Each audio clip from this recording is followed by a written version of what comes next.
Hi friends, നമ്മുടെ ഇന്നത്തെ video ഒരു ഓവർലോക്ക് മെഷീൻ്റെ ടാങ്കിൻ്റെ അവസ്ഥയൊന്ന് നിങ്ങൾ കണ്ടു നോക്കിയേ. എല്ലാവരും പറയും എൻ്റെ മെഷീൻ ഒരു കുഴപ്പമില്ല, കറക്റ്റായിട്ട് ഓടുന്നുണ്ട്, എല്ലാം ഓക്കെ ആണെന്ന് പറയും. പക്ഷേ കറക്റ്റ് ടൈമിന് ഓയിൽ ചേഞ്ച് ചെയ്യണം എന്നുള്ളതിൻ്റെ ഒരു സത്യാവസ്ഥയാണ് ഇപ്പോൾ നിങ്ങൾ കാണുന്നത്. മെഷീൻ ഒരു കുഴപ്പമില്ല, നല്ല കണ്ടീഷൻ തന്നെയാണ്. പക്ഷേ ഓയിൽ അടിഞ്ഞിട്ട്, അതായത് ഓയിലിൻ്റെ വേസ്റ്റ് അടിഞ്ഞ് അതിൻ്റെ ടാങ്ക് വരെ എന്താ പറയുക, അത്ര അഴുക്ക്, പമ്പിൽ വരെ അഴുക്ക് കയറി ഓയിൽ മുകളിലോട്ട് കയറാതെ മെഷീൻ ജാമായി.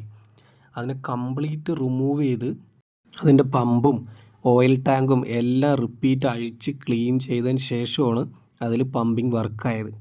ഈ കണ്ടീഷനിലാണ് നിങ്ങളുടെ ഓരോരുത്തരുടെയും ഓവർലോക്ക് എങ്കിൽ നിങ്ങൾക്ക് എന്തായാലും 8ൻ്റെ പണി കിട്ടും.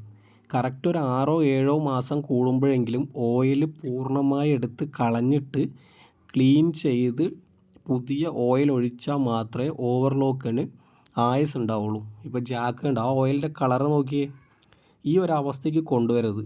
2ാം പ്രാവശ്യം ടാങ്കെല്ലാം ക്ലീൻ ചെയ്ത് നീറ്റായിട്ട് സെറ്റ് ചെയ്തു. അപ്പോൾ ആരും ഈ ഒരു അവസ്ഥയ്ക്ക് പോകരുത്. കറക്റ്റ് ടൈമിൽ ഓയിലൊക്കെ ചേഞ്ച് ചെയ്യുക. ഓക്കെ.